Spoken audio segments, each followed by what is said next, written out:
Hey, sixth grade, welcome back to library. Today is Thursday, April 30th, 2020, and I hope you're having a really good week so far. Thanks for being patient with me as I'm out of town, spending time with my family.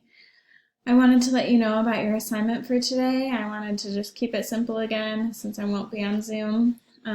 So we are going to read an article from Scholastic, and it is all about stress. And I know that being at home for school is very different than being at school. And there might be some new things that are stressing you out. Maybe your parents are getting on to you all the time about doing your schoolwork. Maybe your teachers are constantly sending you emails and you feel like you can't keep up. Maybe you have younger siblings that are really distracting. So as we're dealing with new circumstances, and now I think we're in like the 7th week or 8th week or something, so maybe you're a little bit more used to it now, but I know I'm still finding things that stress me out each day. So I thought it would be a good time to read an article about stress and see kind of what other people do to handle their stress, and maybe you'll get an idea for yourself. So your first step is to watch the video lesson, which you're doing right now. After you watch the video, you can go ahead and click on the article. And it is a little bit long, but it's very interesting. So please try to read the entire thing. Definitely watch this video. It's pretty funny and entertaining, and it has some good ideas. I wanted to point out, if you don't know a vocab word, these words that are in blue, if you click on it, it will give you the definition. So that's kind of cool.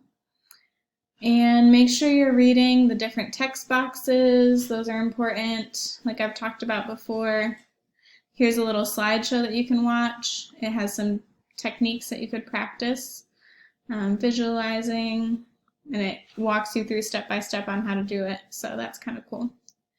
And then finally, fight or flight explained. That's important because they'll talk about that in the article. So after you've read the article, you can go ahead and complete the Google form. I think there's 10 questions, some multiple choice, some true false, some short answer, and some of them are just your opinion. So once you've done the questions, you can either read, or I showed you guys the library choice board on Tuesday. You can come back and choose a different activity that you did not do yet, and you don't have to do an exit ticket for this one. This is just if you have time left over and you want something fun to do. All right, so that is all for today. Pretty simple. Like I said, I will not be doing Zoom, so if you have a question, you can email me and I'll try to get back to you. And next week, we will be back in class on Monday. So hope you guys have a great weekend, and I'll talk to you soon. Bye.